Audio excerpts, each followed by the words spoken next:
Yeah, so in this video, I'm just gonna focus on limits, how to evaluate them, and what do they tell us about functions, and where do the limit exist, and where does the limit not exist. So let me start with something that you must be familiar with. Suppose I have 1.9999999 proceeding like that. You can basically tell that if you were to round this off, it will probably be 2. So this is approximately 2. So that's because you can basically see that these nines will keep on proceeding like that, and if they proceed like that, we're not going to write all infinite nines, so we're going to approach 2 out of that. 1.9999, this approaches 2. So another example is like, suppose that you have this amount. Let's say you have 1 billion. Now, if you were to like buy something, I'm just giving an example. Say you were to buy something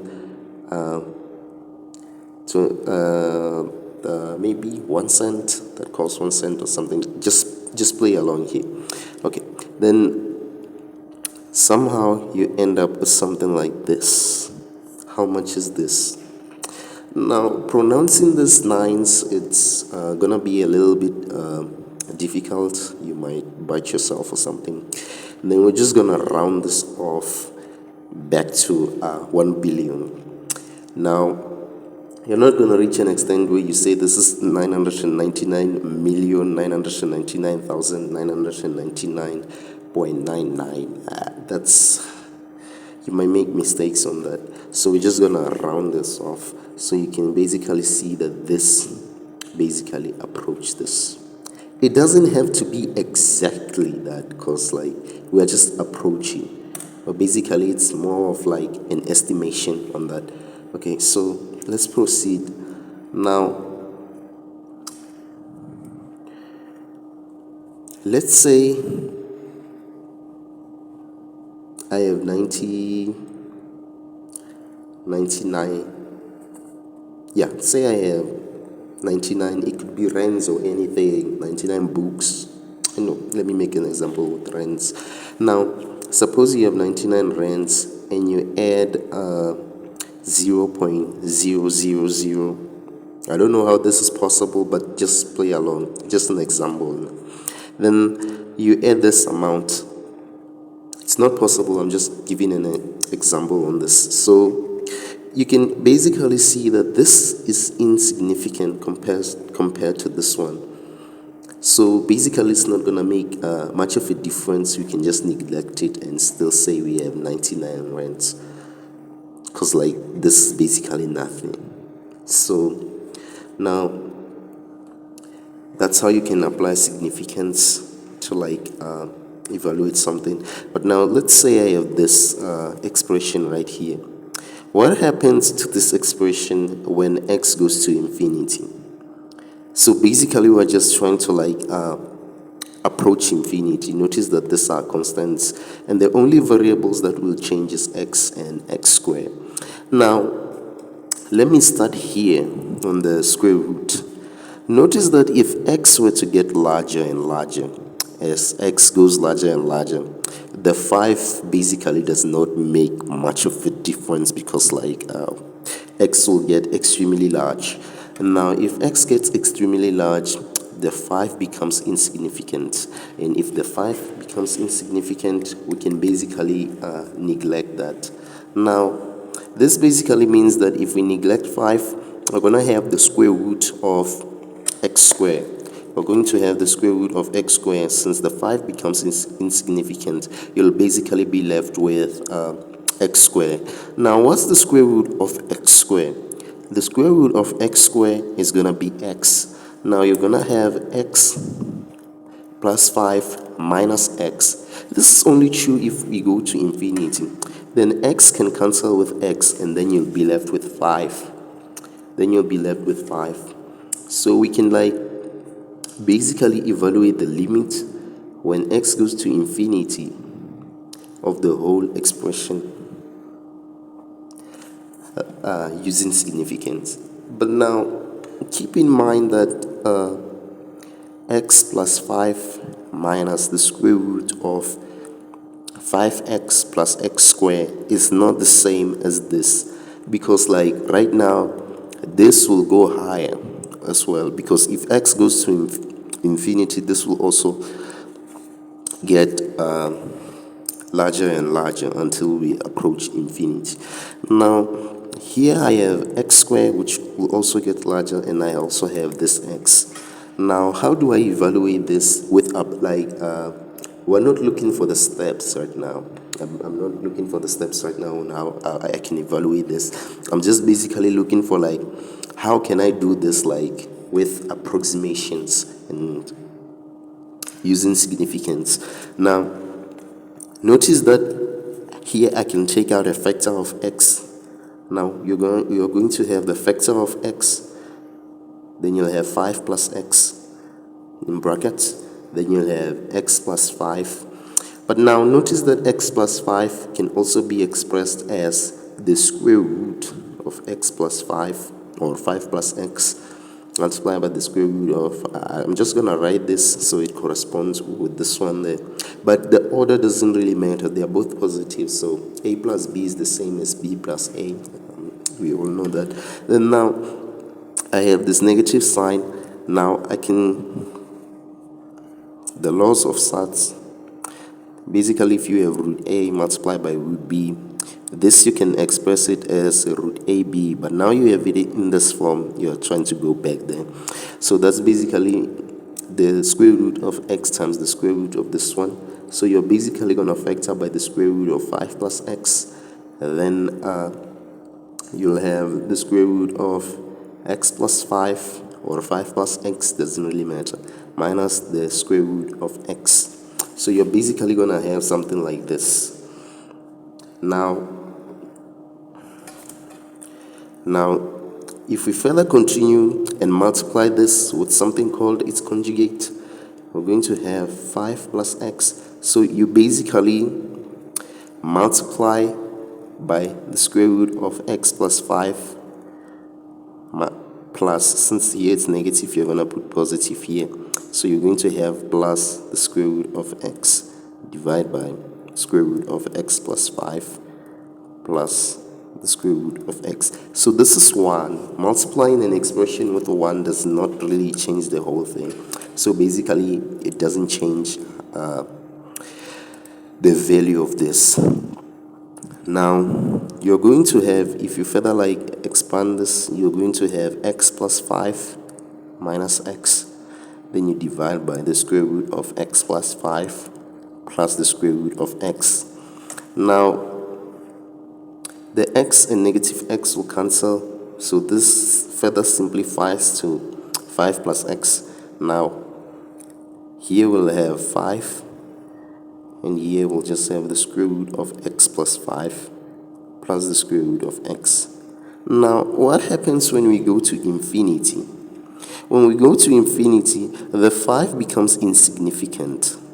If we go to infinity, when x goes larger and larger, the 5 becomes insignificant, and then you'll have root x plus root x, which is the same as 2 root x. Now the 5 becomes insignificant, so you'll have root x, but notice that the root x and root x will cancel, then you'll have 5 over 2. And this tells you that if you evaluate the limit when x goes to infinity of this, the answer you get is supposed to be 5 over 2. So this is just the whole idea of this. I'm not doing the proper steps on solving this. I'm just like showing you the approximations on this one and using significance.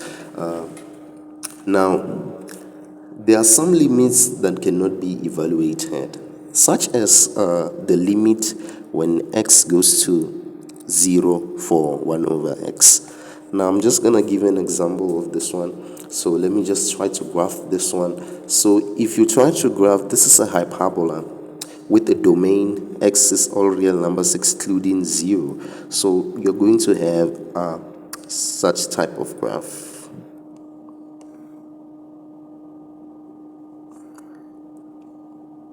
It's a decreasing graph. Now you're going to have something like this. Now notice something here from the left. When this graph, when x approaches 0, you can basically see that 1 over x approaches negative infinity. But on the other hand, you can basically see that when x approaches 0 from the right, you get positive infinity, which tells us that we can't really evaluate this. Is it infinity or negative infinity? You can basically see that this function goes to negative infinity from the left, but somehow it goes to infinity on the right. And then this tells you that this function is discontinuous at this point. So that's basically what the limit can tell us. This is basically what the limits can tell us here. It can tell us that this function is discontinuous at this point because the limit doesn't exist. And also the function does not exist at 0. Now, what about the proper ways of evaluating limits? Now, I'm just gonna arm you with a little bit of formulae. Suppose that you have a limit of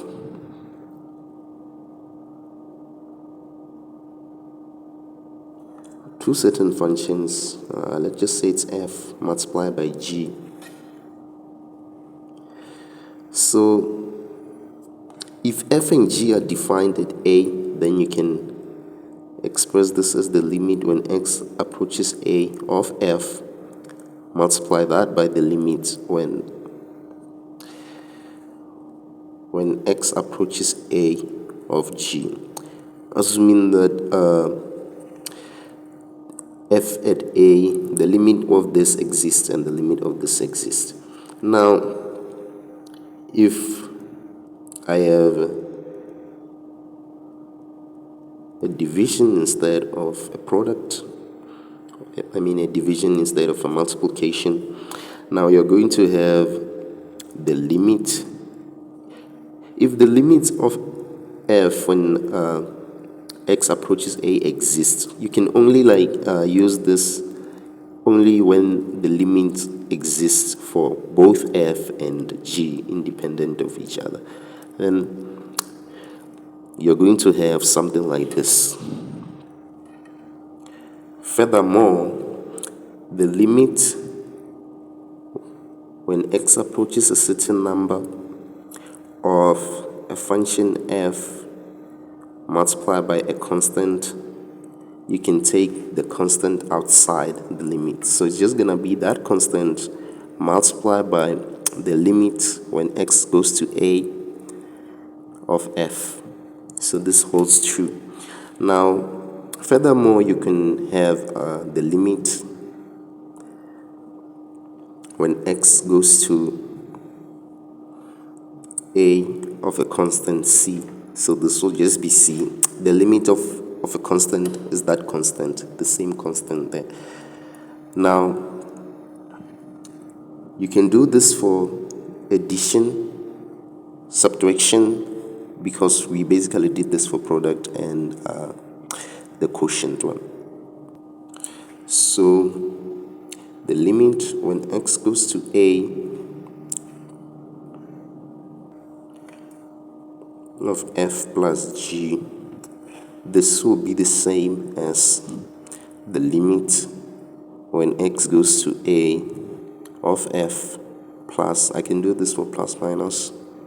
If there's negative here, you'll put negative here, and if there's positive here, you can put positive here. Then you'll have the limit when x goes to a of g. So that's the formulae you can arm yourself with. But now, suppose that we evaluate the limit from a certain direction. If we evaluate that from the left of f and suppose that we get f at a, and if we evaluate that same limit, but this time we just switch the direction. This time we choose from the right of f, and we still get f of a. This means that the limit, if this equation is satisfied, then that means the limit when x goes to a of f, this will be equals to f at a. Only if this equation is satisfied, but you don't necessarily need to get f at a. Suppose the limit here, it gives you infinity, and it also gives you infinity in this case, then that's infinity. Then, okay, let's try this. Okay, let's try to find the limit of this, the limit of x squared minus 6x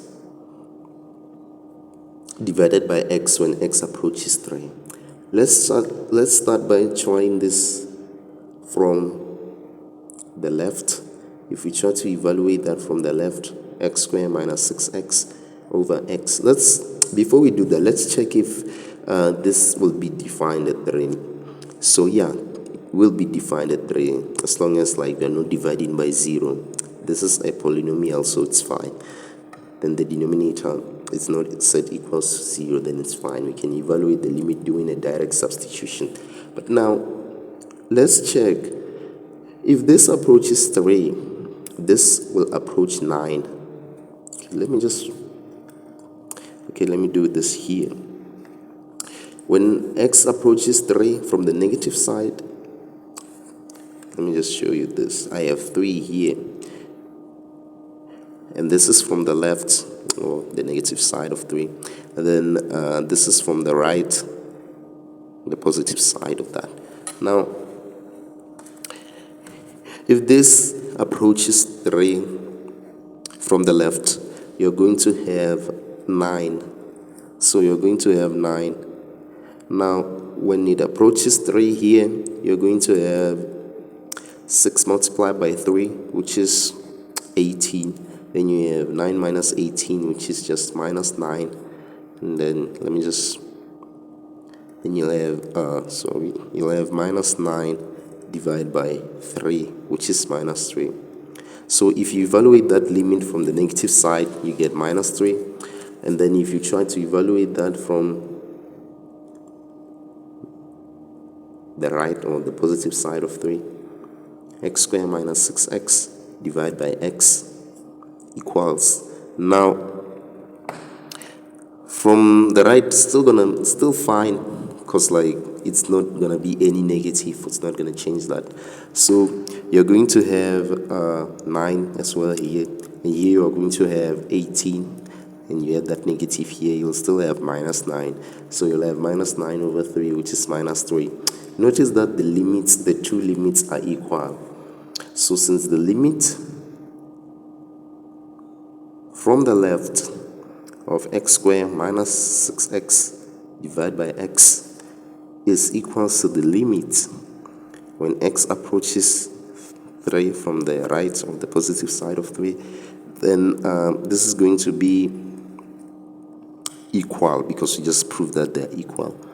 Now you're going to have this. And if the two are equal and they're equals to minus 3, that makes the answer to this equals minus 3. That makes the answer there to be equals to minus 3.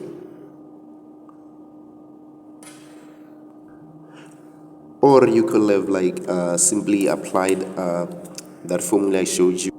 Since these are defined, f at a is defined and g at a is defined, you could have like applied this formula where your f is x squared minus 6x and where your g is x. So you like evaluate the limit when we approach 3 of that divided by the limit when we approach 3 of that. So you can basically have this, you're still gonna get the same answer. So here the limit will be equals to what? the limit will be equals to minus 9, and here the limit will be equals to 3 if you just do a direct substitution there, because it allows you to, it's not undefined at a, so you're going to have minus 3 if you basically apply this. So the rules basically work. As long as you can like memorize them, then you'll be fine.